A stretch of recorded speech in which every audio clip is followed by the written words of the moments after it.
they had found some German soldiers tied, hands tied, and shot. Now, it was ordered to some of our infantry, and I don't know what part or anything about that, and if I did know, I wouldn't say. They were told, if you take any prisoners, you tie them. And they did. Who shot them? We don't know, because the strafing and stuff come in there. But the Germans accused the Canadians of tying these guys up and then shooting them.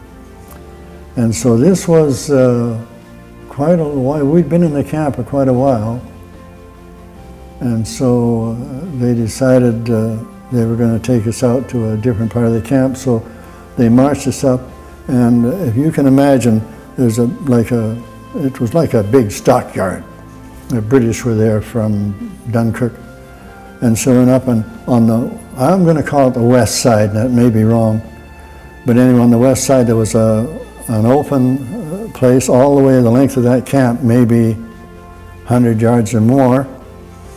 And so they marched us in groups of 5, all the way, just the Canadians, and we marched in there. And outside that wire, it was shoulder-to-shoulder machine guns. And the only Germans that were inside the compound with us was the interpreter, and there were 3 of them. And I think 1 interpreter and 2 officers. And one of the officers told our man that was in charge, he was a regimental sergeant major commando. And so he said, he told this guy, I want 20 volunteers. So the sergeant major come down, and he said, the first 20. No, he said, I want 20 volunteers, this officer said. The sergeant says, we're all volunteers, take the first 20. So they marched that first 20 off and took them down somewhere. I was waiting to hear a noise, never heard a thing. But now it's my thinking, because every tank had an escape kit, every troop and the infantry had an escape kit. They found a lot of this stuff. I was able to get the compass through, and another got a handkerchief map. They're silk maps of parts of the country. And you get these maps together, they were good maps.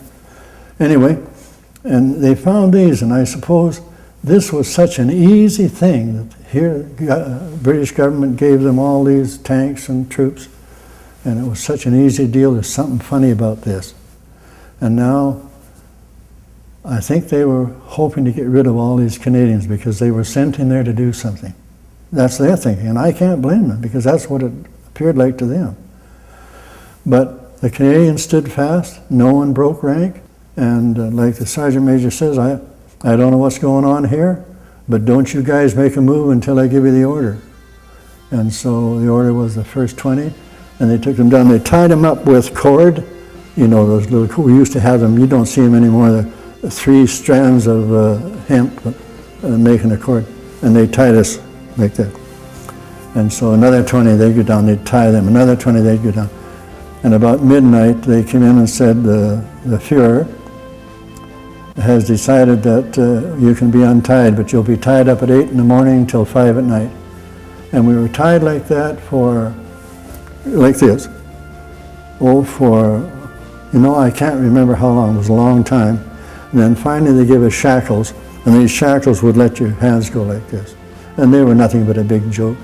We just bang them together, they'd fall off.